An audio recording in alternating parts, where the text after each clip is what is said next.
ሰላም ጤና ይስጥልን እንደምን አላችሁ የቻናላችን ተከታታዮች ዛሬም እንደተለመደው ለእናንተ ጤና ጠቃሚ ነው ያልነውን አንድ ጉዳይ ይዘን ብቅ ብለናል። ይህ የዛሬ ጉዳያችን ታዲያ ባለማወቅ ጤናችንን እያቃወሰ ስላለው የንጥረ ነገር እጥረት የምንመለከት ይሆናል። ይህ ንጥረ ነገር ታዲያ ሰውነታችን አስፈላጊ የሚባሉ እንቅስቃሴዎችን እንዲያደርግ እንዲሁም ጤናችን እየተጠበቀ እንዲሆን የጀርባ አጥንት ከሚባሉ ንጥረ ነገሮች መካከል ቀዳሚው ነው። ይህ አስፈላጊ ንጥረ ነገር በሰውነታችን ውስጥ የሌለ ከሆነ ታዲያ በጡንቻችን እንዲሁም በመገጣጠሚያችን አካባቢ ከፍተኛ ህመም ያስከትላል። ከዛ አልፎ ተርፎም አንጎላችን ላይም ችግር ሊያጋጥመን ይችላል። እኛም ታዲያ በዛሬ ቪዲዮአችን ይህ ንጥረ ነገር የትኛው ነው የሚለውን እንመለከታለን። ንጥረ ነገሩ ያለውን ጠቀሜታም ወደ እናንተ የምናደርስ ይሆናል። በተጨማሪም ግን ይህ ንጥረ ነገር በሰውነታችን ውስጥ በሌለበት ሰዓት ምን አይነት ምልክቶችን በሰውነታችን ላይ እንመለከታለን የሚለውንም እንዲሁ ወደ እናንተ እናደርሳለን። ለዚህ ቻናል አዲስ ከሆናችሁ ሰብስክራይብ ማድረግ እንዳትረሱ። ይህን ቪዲዮ ላይክ እና ሼር ማድረግ ደግሞ ለበርካታ ሰዎች እንድንደርስ ያደርገናል። ምናልባት ጥቂት ደቂቃን ወይም ሴኮንዶችን ወስዳችሁ ያላችሁን ጥያቄ፣ ሐሳብ፣ አስተያየት በኮሜንት መስጫ ሳጥን ውስጥ መጻፍም እንዲሁ ለኛ እጅግ ጠቃሚ ስለሆነ ይሄንን ማድረግም ፈጽሞ እንዳትረሱ እያልን አሁን በቀጥታ ወደ ቪዲዮአችን አለፍን። በቀጥታ ወደ ቪዲዮአችን ስናልፍ ታዲያ ይህ ንጥረ ነገር ምንድነው የሚለው ጥያቄ ወደ አይምሯችሁ ተመላልሶ ሊሆን ይችላል። ይህ ንጥረ ነገር ስያሜው ማግኒዥየም ይባላል። ማግኒዥየም በሰውነታችን ውስጥ ለሚከናወኑ ከ300 በላይ የኬሚካልና የንጥረ ነገር ለውጦች እጅግ አስፈላጊ ነው። አንዳንድ ተመራማሪዎችም ማግኒዥየምን የሰውነታችን ሞተር እያሉ ይጠሩታል። ማግኒዥየም እጅግ በጣም ጠቃሚ ከሚባሉ ንጥረ ነገሮች ውስጥ አንዱ ሲሆን ማግኒዥየም በሰውነታችን ውስጥ በበቂ ሁኔታ ከሌለ ደግሞ የተለያዩ ምልክቶችን በሰውነታችን ላይ ማየት እንጀምራለን። እነዚህ ምልክቶች የትኞቹ ናቸው የሚለውን በተከታይነት እንመልከት።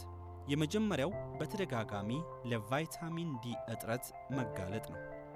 በማግኒዥየም የተነሳ ሰውነታችን ውስጥ የቫይታሚን ዲ እጥረት እንዲከሰት የሚሆነው በቂ ፀሐይ ያገኘን ከዛ ጎን ለጎን ደግሞ ቫይታሚን ዲን በታብሌት መልክ ከፋርማሲ እየገዛን እየተጠቀምን እንኳን ሰውነታችን ውስጥ የቫይታሚን ዲ እጥረት እንዳለ የሚነገረን ከሆነ ማለት ነው። ይህ ደግሞ የሚከሰትበት ዋነኛው ምክንያት ከተለያዩ ምግቦች፣ ከፀሐይ ወይም በታብሌት መልክ ከምንጠቀመው ቫይታሚን ዲ ወደ ሰውነታችን የሚገባው ንጥረ ነገር በአግባቡ ተሰባብሮና ለሰውነታችን ጠቃሚ ሆኖ እንዲበተን ማግኒዥየም ግዴታ ያስፈልጓል። በሰውነታችን ውስጥ ማግኒዥየም የሌለ ከሆነ ታዲያ ወደ ሰውነታችን የምናስገባው ቫይታሚን ዲም በጥቅም ላይ ሊውል አይችልም።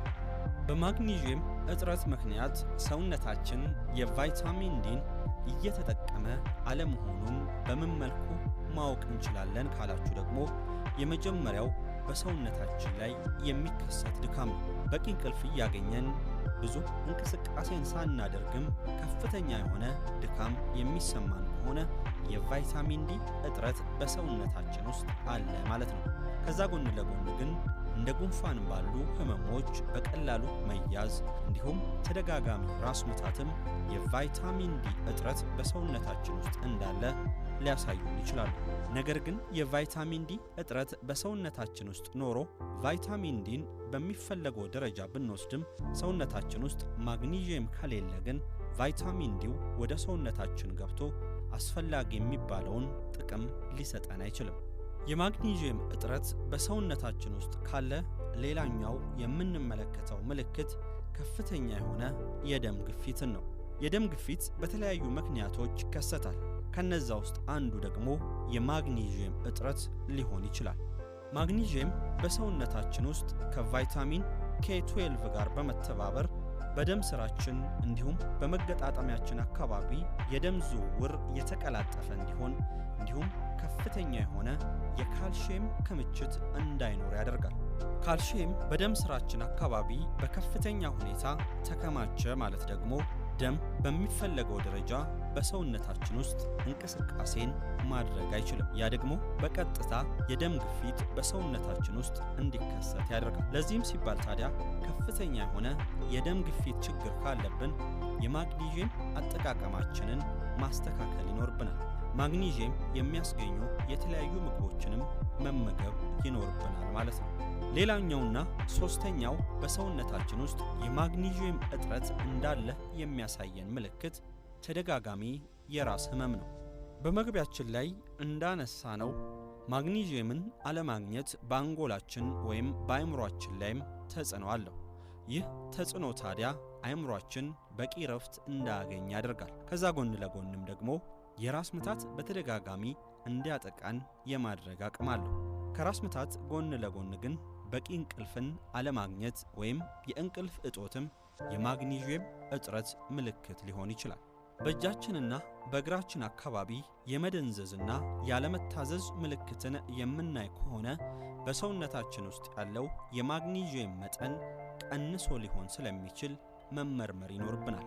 ማግኒዥየምን ሰውነታችን በበቂ ሁኔታ የማያገኝ ከሆነ መገጣጠሚያችን በተለይም እጃችንና እግራችን አካባቢ ያሉ መገጣጠሚያዎች እየተጎዱና እየተበላሹ ይሄዳሉ።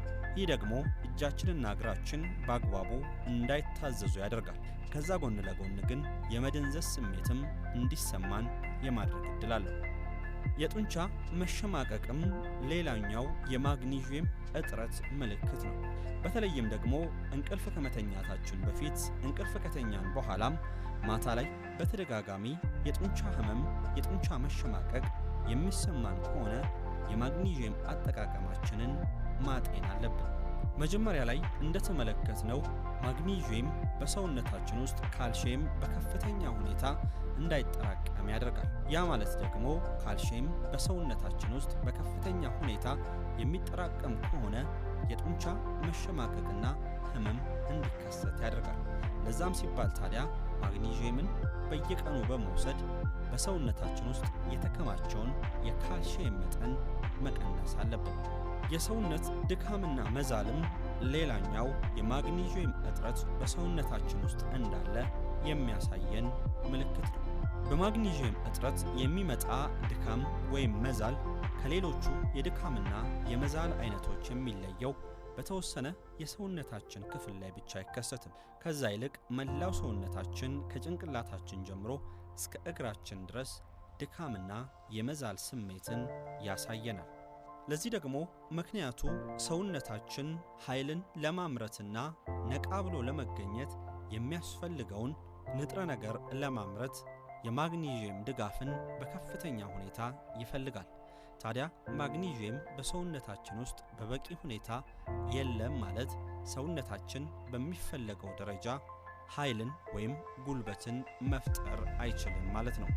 ከላይ ያነሳናቸውን ዋና ዋና የማግኒዥየም እጥረት ምልክቶች በላያችን ላይ የምንመለከት ከሆነ የተለያዩ ሁለት መፍትሄዎችን መውሰድ እንችላለን።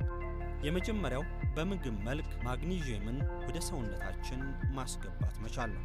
በአማካይ አንድ ሰው እስከ 400 ሚሊ ግራም ድረስ ማግኒዥየምን ማግኘት ይኖርበታል። ታዲያ የትኞቹ ምግቦች ማግኒዥየምን በከፍተኛ ሁኔታ ያስገኙልናል የሚለውን ስንመለከት የመጀመሪያው አቮካዶ ነው። ከዛ ቀጥሎ ደግሞ ቆስጣን የምንመገብ ከሆነም ከፍተኛ የሆነ ማግኒዥየምን ማግኘት እንችላለን። ቆስጣን በቀላሉ ማግኘት ማንችል ከሆነ የአበሻ ጎመን ወይም ጥቁር ጎመን ብለን የምንጠራውን መጠቀም እንችላለን። ለውዝ፣ ምስር፣ ድፍን ምስርና የቺያ ዘሮችንም የምንጠቀም ከሆነ በበቂ ሁኔታ ሰውነታችን ማግኒዥየምን ማግኘት ይችላል። ከላይ የጠቀስናቸውን ምግቦች ማግኘት ማንችል ከሆነ ደግሞ ወደ ፋርማሲ ጎራ በማለት ከ100 እስከ 200 ሚሊ ግራም ድረስ በየቀኑ ማግኒዥየምን በመውሰድ በታብሌት መልክ ማግኒዥየምን ማግኘት እንችላለን። የተወደዳችሁና የተከበራችሁ የቻናላችን ተከታታዮች ለዛሬ ከማግኒዥየም እጥረት ጋር ተያይዞ የሚታዩ ምልክቶችን እንዲሁም ደግሞ የማግኒዥየም እጥረት በሰውነታችን ውስጥ ሲከሰት ምን ማድረግ እንችላለን የሚለውን አብረን ተመለከትን። በሌላ ጊዜ ተመሳሳይ ከጤና ጋር የሚገናኝ ጉዳይን ይዘንላችሁ የምንቀርብ ይሆናል። ለቻናላችን አዲስ ከሆናችሁ ሰብስክራይብ ማድረግ እንዳትረሱ። ይህ ጉዳይ ደግሞ ለተለያዩ ሰዎች እንዲደርስ የምትፈልጉ ከሆነ ላይክ፣ ሼር ማድረግንም ፈጽመው እንዳትረሱ እያልን ተሰናበትን። ሰናይ ጊዜ